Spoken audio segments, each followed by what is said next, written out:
자, 36년 만에 이제 탑건이 개방이 아니고 개봉을 했는데 원래 작년에 하려고 하다가 이제 코로나 때문에 올해 하긴 했는데 뭐 그래도 김 좀 빠질 줄 알았더니 분위기 좀 좋은 것 같아요.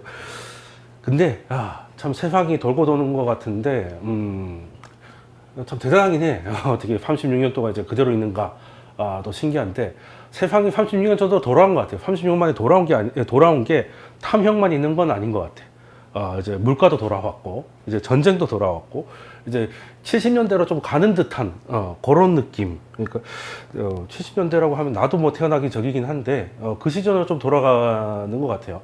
그래서 일단 시장도 73년부터 급락을 해서 이제 미국장이 좀 힘든 시기를 보냈던, 시기이기도 하고, 그리고 이제, 연준이 뭔가 좀 에러를 많이 했던 시기이기도 하고, 뭐 여러 가지로 좀 비슷한 것 같아요.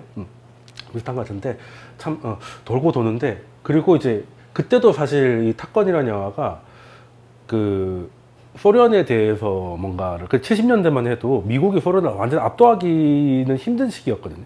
나중에 가서야 압도가 됐지만 그때는 이제 미국과 소련이 이제 거의 양강의 구도로 가고 있었기 때문에 어떻게 보면 이런 국뽕 영화가 나왔다는 건 그만큼 어떻게 보면 좀 그 국뽕이 필요한 시기이기도 했다 뭐 그런 것 같아. 그런 것 같고 실제로 탑건 때문에 미 공군이나 이런 데 지원도 엄청나게 많이 늘었다고 하는데 그런 시기가 다시 온 거 아닌가 다시 온 거 아닌가 이런 생각도 좀 극장에서 쓸데없는 생각을 좀 해봤는데 일단 지난 한 주 좀 정리를 해보면 올해는 내내 그랬지만 지난주 같은 경우는 되게 재밌었죠. 일단은 시장이 급락하는 건 이제 그 CPI 나오고 급락을 하다가 또 이제 반등을 저점 대비 고점 한 7% 정도 반등을 좀 나스닥은 했었는데 이게 이제 연준이 오히려 그 파월 의장이 나와가지고 경기 침체 가능성을 오히려 인정을 하니까 오히려 그때부터 반등이 나왔어요. 물론 그 전에도 약간 반등 움직임이 있었지만 이걸 어떻게 해석해야 되냐? 이걸 어떻게 해석해야 되냐? 일단은 경기 침체 가능성을 인정을 했으면 오히려 더 나빠야 될 것 같다는 생각이 일반적인 생각일 텐데. 시장은 원래 다 한 걸음 앞으로 가야 되니까 지금 시장에서 제일 걱정하는 거는 경기가 침체되든지 뭐가 되든지 간에 물가 잡으려고 무조건 올릴까봐 그게 걱정이잖아. 그러니까 파월이 만약에 이렇게 금리는 계속 올릴 것이다. 계속 올릴 것인데 경기는 지금 안 좋은데도 괜찮다 하면 오히려 그게 더 겁나는 거지. 괜찮으니까 더 조지겠다는 뜻이잖아. 그러니까 이런 식으로 하면 침체에 갈 수도 있다는 거를 너희들이 걱정하는 걸 나도 알고 있어. 라는 게 차라리 어떻게 보면 이제 위안 아닌 위안. 그리고 너무 빠졌기 때문에 일단은 만약에 고점이 어느 정도 반등 나왔을 때 얘기 나왔으면 또 급락했을 거야. 근데 이제는 좀 반등을 해야 될 시기 아닌가라고 했는데 이런 얘기를 하니까 또 시장 해석이라는 게 그래서 뉴스라는 게 어려운 게 어느 위치에서 나왔느냐가 굉장히 중요하다. 어느 위치에서. 그러니까 지금 시장이 고점권에 있는가 저점권에 있는가에 따라서 굿뉴스가 굿뉴스가 되기도 하고 굿뉴스가 배드뉴스가 되기도 하고 이런 것들이 늘 있어 왔는데 그래서 사실 그 단편적으로 생각하면은 시장을 보지 않고 뉴스만 보면 이제 완전 상황이 이해가 안 되는 거죠. 그러니까 시장을 좀 계속 좀 지켜봐야 될 필요는 있다. 어쨌든 이번에는 시장은 이제 어느 정도 반등을 좀 하고 싶었는데 이제 연준이 그런 얘기를 해주니까 또 올랐던 것 같기도 하고 또 그러고 나서 너무 이제 일반 메인 뉴스에도 경기 침체를 이제 인정했다 뭐 이런 식으로 또 나오다 보니까 이제 그 다음에는 오히려 뭐 다른 이제 연준 총재 같은 경우는 이제 그게 아니다. 우리의 베이스는 경기 침체를 전제하고 있지 않다. 약간 불 끄는 발언도 좀 나오긴 하는데 일단은 어제 같은 경우는 장 초반에는 윌리엄스 뉴욕 연준 총재가 그 얘기를 했죠. 이제 파월 의장이 그 긴축으로 인한 침체 가능성을 얘기를 하니까 이제 아예 그냥 연준도 긴축을 아예 가정을 하고 있다 라고 가는 걸 좀 이제 컨트롤하기 위해서 우리의 베이스 시나리오는 그게 아니고 지금 이제 그 물가 통제를 위해서 높은 금리는 필요하지만 그리고 침체는 피할 수 있다. 우리가 하려는 건 둔화지 침체가 아니다.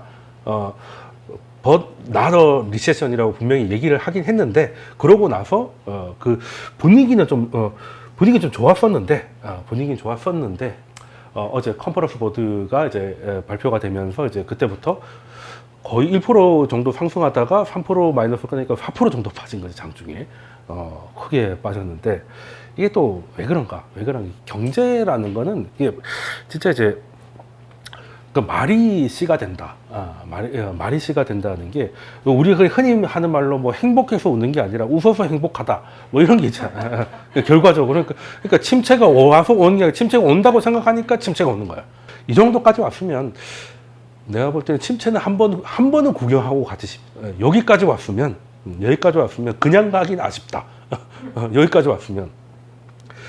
그래서 일단 뉴욕 연은 이런 데서도 이런 상황이 계속되면, 그러니까 지금 이제 연준의 가이던스대로 계속 가고 경기가 이런 식으로 나빠지기 시작하면 경기 침체를 피할 가능성은 이제 10% 이하다. 뭐 이런 갑자기 살벌한 얘기를 하기 시작하고, 그리고 이제 일반 대중들도 중요하지만 기업인들이 중요하거든. 기업인들이 침체를 예상하면 이제 고용을 줄이고 투자를 줄이고 뭐 이런 식으로 하기 때문에 지금 그 이제 미국의 주요 기업들 CEO들 한 447명 중에 43%가 올해 안에 온다. 그러니까 침체가 온다는 게 온다는 정도가 올해 안에 온 거고, 나머지 50몇 프로는 내년에 온다.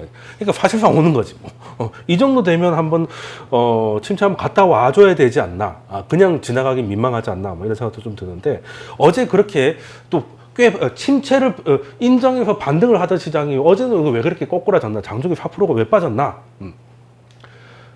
이게 이제 컨퍼런스 보드가 나온 건데, 이게 소비자 심리에 따라서는 101 강의를 보신 분들은 좀 아실 텐데, 이게 크게 두 개가 있어요. 미시건대에서 발표하는 게 있고, 이게 CB가 이제 컨퍼런스 보드인데, 이 두 개가 있는데 두 개가 좀 달라요. 기대 심리를 물어보는데 어느 쪽에다가, 왜 우리도 왜 여론조사하면 뭐 리얼미터 다르고 어디 다르고 해가지고 얘는 왼쪽이고 얘는 오른쪽이고 막 그런 게 질문도 다르고 근데 얘는 질문 정도가 아니라 아예 가점이 달라. 그러니까 어디에 중심을 주고 있느냐가 다르다는 거지. 그러니까 지금은 뭐가 먼저 빠져 있으냐. 미시건대가 먼저 꺼지고 컨퍼런스는 좀 버티고 있었다고. 근데 그게 기준선 밑으로 내려가니까 이제 훅 내려간 건데, 미시건대는 어디다가 중점을 두냐면 가계 재무 상황. 그러니까 요즘 저축을 좀 하고 있습니까? 뭐 이런 거 있잖아요. 가계 재무 상황이 중심이고, 그럼 금리가 오르고 물가가 오르니까 재무 상황이 제일 먼저 나빠졌을 거니까 미시건대가 컨퍼런스 보드보다 더 빨리 내려왔는데, 컨퍼런스 보드는 고용 상황을 더 중시하는. 당신 그래서 뭐 직장을 잘렸습니까? 뭐 이런 거 물어보는데, 아직은 고용 시장이 물가보다 나으니까 얘도 버티고 있는데 얘가 기준선 밑으로 내려요. 그러니까 지난달이 106이었고 기준선이 100인데, 그래서 이번에는 작살나지 싶어서 104로 했는데 그거를 예상치 하회인데 기준선 하회가 된 거죠. 그러면 경기 침체 직전에 급등하는 게 있어요. 경기 침체 직전에 얘가 급등하면 바로 침체라고 보면 돼요. 쉽게 말해서 이제 우리가 먹을 거 배달했는데 중앙현관 눌렀다라고 보시면 돼요. 그게 뭐냐면 실업률이 갑자기 올라가요.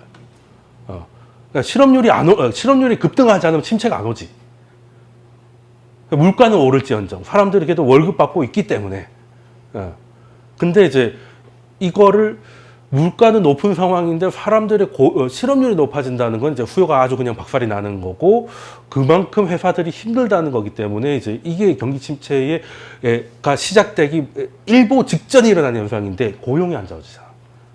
그러면 침체가 진짜 오는 건가 보다가 되는 거죠. 그래서 어제 좀 빠졌던 건데.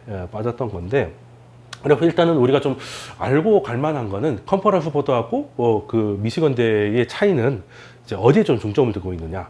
그래서 미국의 소비를 볼 때는 미시건대께 유용할. 왜? 가게에 내가 당장 좀 잘렸어도 모아놓은 돈이 많으면 그냥 살던 대로 살 수 있으니까. 그리고 고용 상황을 보려면 컨퍼런스.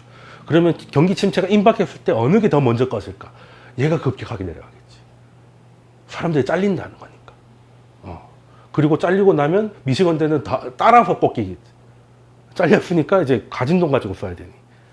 그리고 요게 또 두 개가 있는 게, 이게 CCI가 있는데, 보통 이제 CCI를 좀 많이 보는데, 이거는 이제 아까 얘기했던 노동시장 상황. 그러니까 6개월 후에 네가 지금 일을 계속 할 수 있을 거 아니야. 그러니까 미국은 워낙에 왔다 갔다를 많이 하니까. 우리는 6개월 후는 뭐 잘리기 전에 모르는 거야. 우리는 웬만해서는 잘릴 일이 없고 아니면 이제 계약직들도 계약 기간은 있기 때문에. 근데 미국은 뭐 주급을 줄 정도로 이제 그러니까 이제 이런 것들이 중요하고 CFI는 이제 가계 수입. 근데 이 두 개가 차이는 있지만 미시건대가 먼저 꺾이고 얘가 꺾였는데 이것들이 아까 보면 지금 2000년 이후로 아마 가장 낮은 수준까지 떨어져 있다. 근데 이거는 뭐다? 소비 심리. 그러니까 정말 깨놓고 얘기해서 그때보다 나쁜지는 모르겠으나 사람들의 마음은 황폐해졌다는 거지. 그러니까 한마디로 돈이 있고 없고를 떠나서 이제 외식할 거를 이제 안 하고 집에 와서 냉장고 뒤지기 시작하고 이렇게 하겠지. 그러면 이제 그게 수요가 꺾이는 거니까. 연준은 바라는 건 그런 거죠. 그러니까 만약에 기름값을 내가 잡을 수 없으면 사람들한테 어디 나갈 일을 없게 만드는 거죠. 요즘 같은데 나가서 고생하고 돈 쓰고 하면 뭐해, 집에 있자. 이렇게 되면 이제 수요가 꺾이니까. 그렇게 되는. 그래서 어제는 좀 이런 거였고, 이게 경제 지표에서 이거는 그 홈페이지 가면, 컨퍼런스 보드 홈페이지 가면 이제 매달 나오니까 한 번씩 이게 체크해 볼 만한 지수들. 미시건대하고 컨퍼런스 보드는 좀 봐줘야 되는 그런 것들이고,